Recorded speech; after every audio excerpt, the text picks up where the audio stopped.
bilirsiniz nəyə bənzəyir? Məsələn, SSR-in konstitusiyasına bənzəyir. SSR-in konstitusiyasında açıq şəkildə yazılmışdı ki, hər bir dövlətdə, müttəfiq dövlətlərin hər biri SSR-dən istədiyi zaman ayrıla bilər. Amma bunun hüquqi bir mexanizmi yox idi. Yəni kommentariyası yox idi bunun. İndi bu bir qədər daha ağır formasıdır. Yəni bir qurum, bu necə qurumdur ki, ümumiyyətlə məsələn bu qurumu qəbul edərkən, məsəl üçün hansısa bir dövlət o quruma girərkən, yəni birinci formada məsəl üçün Ermənistanla Amerika arasında bu yaxın günlərdə bir bəyannamə imzalandı. Yəni niyyət protokolu imzalandı. Protokolda konkret olaraq yazılıb ki, misal üçün Ermənistan bir il ərzində istədiyi formada, istədiyi maddəni dəyişə bilər və yaxud da ki, bu maddədən bir il ərzində çıxa da bilər. Yəni konkret olaraq hədəflər var və yekunu da var bunun. 50 il göstərilib, daha 49 il göstərilib, daha sonrası var bunun.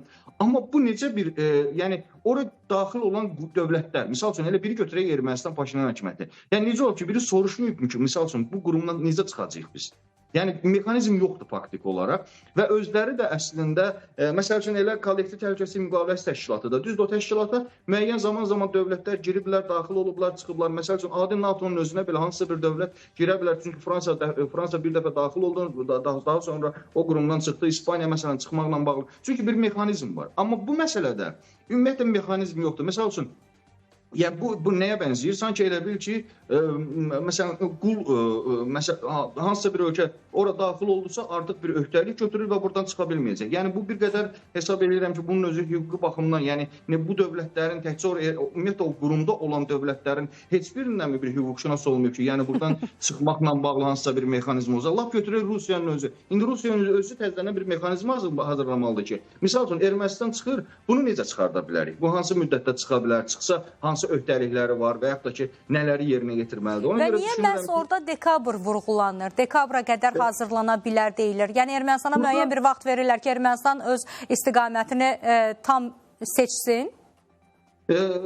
Buna bənzər bir məsələdir. Nə mənada? Çünki məsələn Amerika ilə Ermənistan arasında imzalanan müqavilədə də konkret olaraq qeyd olunur ki, bir il sonra qüvvəyə minəcək. Yəni, bu o deməkdir ki, niyyət protokolunda belədir. Yəni, bu o demək ki, Amerika tərəfi də konkret olaraq indiki mərhələdə hüquqi öhdəlik götürmək istəmir ki, onlar da düşünürlər ki, ola bilər ki, Ermənistanda hansısa bir hadisələr baş versin. Amerikanın hansısa bir öhdəliyi olsun, onu gəlib yerinə getirsinlər. İndiki mərhələdə, yəni, sanki biz əslində bu prosesi burada görmürük. Yəni, digər şaxələndirmək istəmirəm, amma istir İran müharibəsində də, bu digər bütün müharibələrdə və bütün konfliktlərdə biz bunu açıq şəkildə görürük ki, müəyyən bir zamana belə deyək də geriyə atma məsələsi var. Yəni sanki məsələn müəyyən bir zaman tanınır. Burada təbii ki, Rusiyanın da burada məqsədi nədən ibarətdir? Ola bilsin ki, onlar düşünürlər ki, misal üçün Ermənistanda Paşinyan məsələn konstitusiyanı dəyişə biləcək həddə səs qazana bilməz. Yəni məsələn orada o deputatların sayı elə bir həddə ola bilər ki, məsəl üçün Paşinyanın hakim olduğu partiya istədiyi qanun layihəsini qəbul etdirməz. Məsələn, Rusiya ola bilsin ki, bunu da düşünür və yaxud da ki, düşünür ki, misal üçün Ermənistanla hansısa bir formada bu qədər iqtisadi və yaxud da ki, təzyiqlərlə, siyasi təzyiqlərlə Ermənistanın yolundan dəyişdirir. Amma bir şey nəzərə almaq lazımdır ki, mən təbii ki, mən düşünmürəm, mən ümumiyyətlə müharibə tərəfdarı kimi çıxış etmək istəmirəm, amma bir şey nəzərə almaq lazımdır ki, əgər iqtisadi təhdidlər başlayırsa, bunu siyasi təhdidlər başlayırsa və bu pik həddinə gəlib çatırsa, bunu mütləq şəkildə hərbi təhdidlər əvəz eləyəcək. Və ona görə də indiki mərhələdə ruslar, Rusiya hakimiyyəti yer gəlmişkən, məsələn Putinin də sırf elə Rusiya, Ermənistan üzərindən bir dənə sualı cavablardan öncə, yəni çıxışında Ermənistan üzərindən gələrkən və sonunda qeyd elədi ki, məsələn bəzi kiçik ölkələr var ki və zəif və kiçik ölkələr var ki, ümumiyyətlə onların varlığı nəyə lazımdır? Yəni Rusiyanın istədikləri çoxdur, bunu nəzərə almalı. İstəkləri çoxdur. Rusiyanın düşüncələri və arzuları da çoxdur.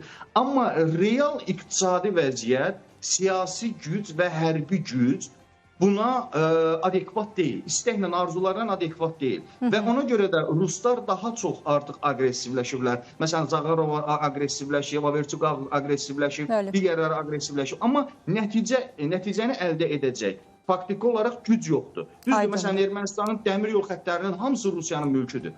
Amma Ermənistan rahatlıqla Amerikana müqavilə bağlaya bilir. Yəni, buna görə də düşünürəm ki, seçkilərdən sonra proseslər daha da gərginləşə və daha da ağırlaşa bilər.